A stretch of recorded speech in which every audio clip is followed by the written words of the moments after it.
स्वागत है मेरे YouTube चैनल पे। मैं हूं AK कश्यप। एक महत्वपूर्ण टॉपिक पर चर्चा करेंगे। आज के इस टॉपिक में बात करेंगे यूनिफाइड पेंशन स्कीम से संबंधित कुछ महत्वपूर्ण बातों पर। क्या केंद्र सरकार इसमें एक बहुत बड़ा जादू करने की कोशिश कर रहा है? क्या केंद्र सरकार के पास यूनिफाइड पेंशन स्कीम में जो एम्प्लॉय हैं उन लोगों को क्या कुछ अलग से बेनिफिट देने की कोशिश किया जा रहा है? आज इस विषय को हमने इसलिए उठाया है क्योंकि यहाँ पे 1 अप्रैल 2025 से भारतीय जो केंद्रीय कर्मचारी जो हैं उन केंद्रीय कर्मचारियों के लिए यूनिफाइड पेंशन स्कीम को लागू करने का घोषणा हो चुका है और 1 अप्रैल 2025 से यूनिफाइड पेंशन स्कीम भारत के 23 लाख कर्मचारियों को एकदम बिल्कुल फ्री कर दिया जाएगा कि आप एनपीएस में रहिए या यूपीएस में रहिए। लेकिन मांग क्या है आपका? मांग है ओल्ड पेंशन स्कीम, जो सीसीएस पेंशन रूल 1972 के तहत कवर किया हुआ नियम है, उस नियम को हूबहू लागू करने की जो डिमांड चल रहे हैं। अब चर्चा इस विषय का है कि यूनिफाइड पेंशन स्कीम या एनपीएस में से अगर आपको किसी एक को चुनना होगा तो किस आधार पर आप यूनिफाइड पेंशन स्कीम को चुन सकते हैं या किस आधार पर आप एनपीएस को छोड़ सकते हैं। अभी अगर बात करें तो एकदम बिल्कुल कुछ मामलों में यूनिफाइड पेंशन स्कीम जो है वह एकदम कोरा कागज दिख रहा है। इस पे चर्चा करेंगे, लेकिन इसको समझने के लिए हमें समझना होगा एक लेटर जो पेंशन एवं कार्मिक मंत्रालय का है 14 अक्टूबर 2024 का। इस लेटर को इसलिए ज़्यादा समझना जरूरी है क्योंकि जो एनपीएस होल्डर 1 जनवरी 2004 से जिन लोगों ने केंद्रीय कर्मचारी के तौर पर ज्वाइन किया है और इन लोगों को एनपीएस में कवर किया गया था, वहाँ से लेकर 2021 तक एनपीएस में क्या प्रावधान रहा था, क्या यूपीएस में यूनिफाइड पेंशन स्कीम में भी ये प्रावधान को शामिल किया जा सकता है, इस विषय को यहाँ पे देखेंगे। सबसे पहले हमें इस जो ऑफिस मेमोरेंडम जो जारी हुआ था, इस ऑफिस मेमोरेंडम को समझने के लिए इस विषय को समझना जरूरी है। देखिए हुआ क्या कि 1 जनवरी 2004 से जो एनपीएस में कवर हुए, अगर उस कंडीशन में अगर उस एनपीएस होल्डर का अगर सर्विस पीरियड में अगर डेथ हो जाता है या अगर उनकी डिसेबिलिटी हो जाती है तो उस कंडीशन में उस एनपीएस होल्डर के साथ कैसा सरकार व्यवहार कर रही है। यानी आने वाला समय में क्या ये जो आप देख सकते हैं कि जिस पे हम चर्चा करेंगे कि एनपीएस इक्वल ओपीएस, एनपीएस जो है वह ओपीएस बना हुआ है कुछ मामलों में, तो क्यों ना जो केंद्रीय कर्मचारी जिनकी लगभग संख्या 23 लाख है, तो इन लोगों पर क्यों ना केंद्र सरकार विचार करके सारे जो मामले हैं वह एनपीएस इक्वल ओपीएस कर रही है। तो जब यहाँ पे एनपीएस इक्वल ओपीएस डेथ और डिसेबिलिटी की स्थिति में हो सकता है तो वहाँ भी 23 लाख एम्प्लॉय है। सरकार को एक बार ये फ्री कर देना चाहिए था कि आप ओपीएस में रहिए, एनपीएस में रहिए, यूपीएस में रहिए, आप स्वतंत्र हैं इस चीज़ को चुनने के लिए। जहाँ पे अगर जिसको अच्छा लगता वो ऑप्ट कर सकता था एनपीएस, यूपीएस या ओपीएस में। तो इस लेटर का विषय समझिएगा कि उस कंडीशन के लिए जारी किया गया था 14 अक्टूबर 2024 को, जब कोई केंद्रीय सिविल कर्मचारी एनपीएस में रहते हुए उनका निधन हो गया या वह अब कार्य करने की स्थिति में नहीं है दिव्यांगता के कारण या निःशक्तता के कारण। यहाँ पे लेटर जो जारी हुआ था, इस लेटर में इस चीज़ को यहाँ पे समझना है कि 2015 में इस लेटर को लेकर एनपीएस जो 1 जनवरी 2004 से प्रावधानित किया गया, उसमें 2009 में कुछ बातों को ऐड किया गया, फिर 2015 में ऐड किया गया। तो 2015 वाला बात एनपीएस में जो ऐड किया गया है इसको समझना ज़्यादा ज़रूरी है। 2015 में जो ऐड किया गया बात, ये बात कहा गया कि अगर कोई एनपीएस एम्प्लॉय है, नेशनल पेंशन सिस्टम से कवर है, अगर उसकी डेथ हो जाती है तो जितने उसके पैसे 10% उसके वेतन से कटौती होते थे 2015 में और 10% सरकार उसमें देती थी। यानी 20% की राशि जो था ये टोटल राशि ब्याज सहित कहाँ जमा हो जाता था? सरकार के खाते में। अब ये बात थोड़ा सा अलग अलग सेक्टर पे जब उठने लगे तब 2021 में एक प्रावधान किया गया। 2021 में प्रावधान क्या किया गया जरा देखिएगा यहाँ पे। 2021 में ये प्रावधान किया गया कि जो पैसे सरकार जो ले रही है तो इसमें कुछ बदलाव की ज़रूरत है। तो बदलाव की ज़रूरत है तो 2021 में एक लेटर जारी होता है।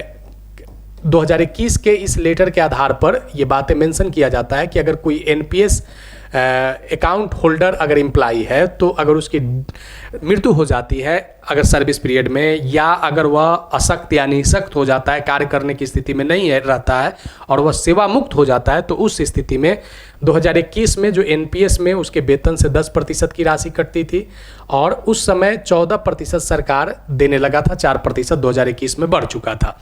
तो ये 10 और 14 यानी 24% का जो फंड होता था इस और जो इस पे ब्याज मिलता था, ये 24% के साथ और ब्याज के साथ जो पैसा होता था, तो एक जो कॉर्पस बना, तो इस कॉर्पस में 2021 में क्या नियम बनाया गया कि जो 10% इम्प्लाई का राशि है वह विदाउट इंटरेस्ट, मतलब वो 10% जो आपने 2004 से लेकर 2021 तक जो भी आपका कटा 10%, वह केवल आपका प्रिंसिपल अमाउंट आपके अकाउंट पे लौट जाएगा और बचा हुआ जो भी अमाउंट है, जो भी अमाउंट बचा हुआ है वह सरकार के खाते में चला जाएगा। ये किस कंडीशन में लागू हो रहा था? ये उस कंडीशन में लागू हो रहा था कि जब किसी एनपीएस अकाउंट होल्डर एम्प्लॉय का सर्विस पीरियड में डेथ हो जाए या वह निःशक्त या अशक्त हो जाए, कार्य करने की उसके पास अब कैपेसिटी नहीं रही है। इस कंडीशन में ये बातें मेंशन किया गया था और ये 31/3/2021 से लागू हुआ। तो 31/3/2021 से जब लागू हुआ तो ये बात को मेंशन किया गया एनपीएस में कि किसी भी कंडीशन में अगर 1 जनवरी 2004 के बाद अगर एम्प्लॉय है तो उन सब पे लागू कर दिया जाए, यानी ये जो बेनिफिट जो दिया गया कि उनका पैसा 10% वापस कर दिया जाए। हम इसलिए चर्चा कर रहे हैं कि इसके दो बातें यहाँ से निकल कर आएगा, एक एनपीएस अकाउंट होल्डर में कैसे एनपीएस बराबर ओपीएस हुआ, और दूसरा अभी यूनिफाइड पेंशन स्कीम में इन सब बातों को बिल्कुल हिडन कर दिया गया है। ये सब बातें संबंधित कहीं पे भी कोई मार्ग निर्देशन नहीं जारी हुआ है कि अगर कोई यूपीएस को ऑप्ट करता है और उसका सर्विस पीरियड में अगर किसी भी प्रकार का कोई कैजुअलिटी होती है तो उस कंडीशन में क्या उसके जो राशि हैं उसके संदर्भ में क्या बातें चल रहे हैं, क्या उसके जो एश्योर्ड पेंशन है या जो उसका फैमिली पेंशन है तो उसको कैसे कवर किया जाएगा। केवल ये बात मेंशन कर दिया जा रहा है कि 60% उसका फैमिली पेंशन में दिया जाएगा। एश्योर्ड पेंशन में भी बात किया जा रहा है कि हम आपको मिनिमम 10,000 रुपया देंगे, लेकिन कम से कम 50% पाने के लिए 25 साल की सर्विस चाहिए। और यहाँ पे क्या है कि जो डिमांड चल रहा है कि 20 साल का सर्विस करिए कम से कम 50% एश्योर्ड पेंशन के लिए। तो बहुत सारे ऐसे बात है जो एक बहुत बड़ा कह सकते हैं कि जादू के तौर पे वो छिपा हुआ है। अब यहाँ पे देखिए कि जब ये लागू किया गया, जब एनपीएस में कुछ बातों को जब सीसीएस पेंशन रूल 1972 के तहत जब उसके बेनिफिट पहुँचाए जाने लगे, तब यहाँ पे जो पैसा यानी जो कर्मचारी का 14% जो कटा हुआ पैसा ब्याज सहित होता था, तब इसको जमा कहाँ किया जा सकता था? तो जीपीएफ अकाउंट में। तब जब जीपीएफ अकाउंट बन गया तो यानी इस कंडीशन में अगर एनपीएस अकाउंट होल्डर है, अगर उसकी कैजुअलिटी होती है, तब उस कंडीशन में जो उसके पेंशन यानी जो अगर वह निःशक्त या अशक्त है तो खुद पेंशन का हकदार है, तब उसे सीसीएस पेंशन रूल 1972 के तहत कवर कर दिया गया। अगर उसका डेथ हो जाता है तो उस कंडीशन में उसके स्पाउस जो होते हैं यानी पति पत्नी में से किसी एक को जो है वह बिल्कुल ओपीएस के जैसा पेंशन प्रावधानित किया गया है, जो आप इस लेटर में देख सकते हैं। तो इस लेटर का इंपॉर्टेंस यहाँ पे हम उस संदर्भ में देख रहे हैं कि जब यूनिफाइड पेंशन स्कीम में जो रिटायरमेंट की राशि लमसम पे चर्चा किया जा रहा है, यहाँ पे लमसम पे आपका छठा महीना का 10वां भाग दिया जा रहा है, तो एकदम बिल्कुल कह सकते हैं कि यह एक बहुत बड़ा कर्मचारियों के साथ जो है यह बहुत बड़ा एक आने वाला समय में हानि का सौदा हो सकता है लमसम अमाउंट पर। तो एक बहुत बड़ा विचार करने की जरूरत है इस लमसम अमाउंट पे सरकार को। दूसरा, जब यहाँ पे एनपीएस इक्वल ओपीएस कुछ कंडीशन में बन सकते हैं, तो 23 लाख जो अभी हमने बात किया कि 23 लाख जो सेंट्रल एम्प्लॉय है, तो क्यों ना एक बार चांस दे दिया जाए कि एनपीएस ओपीएस या यूपीएस में से कोई एक को आप ऑप्ट कर सकते हैं। दूसरा, यहाँ पे जो बात कहा जा रहा है लमसम पेमेंट के अलावा जो बात कहा जा रहा है एश्योर्ड फैमिली पे आउट टू स्पाउस के बारे में बात किया जा रहा है। एनपीएस में इसको जीपीएफ से जोड़ दिया गया और उसका फायदा उसके फैमिली को मिलने लगा, लेकिन यूनिफाइड पेंशन स्कीम में इस सीसीएस पेंशन रूल 1972 का कहीं पे कोई प्रावधान इस संदर्भ में नहीं किया गया है। तो ये जो मुख्य विषय मुद्दा जो उठाए हैं हम, ये कुछ कमेंट में भी आए थे कि इस तरीके के बात अगर होते हैं तो क्या इसका बेनिफिट कैसे मिल सकता है। तो ये वीडियो महत्वपूर्ण है इसलिए क्योंकि अगर आप सेंट्रल एम्प्लॉय हैं, स्टेट एम्प्लॉय हैं, तो आपको ये समझना ज़्यादा ज़रूरी है कि 1 अप्रैल 2025 के बाद किस व्यवस्था के अंदर में रहें और क्या केंद्र सरकार आने वाला समय में ओल्ड पेंशन स्कीम को लेकर क्या मन बना रही है। तो बताइएगा ये वीडियो कैसा लगा। अगर अच्छा लगा है तो ज़रूर लाइक कीजिएगा, सुझाव होगा तो कमेंट में लिखिएगा।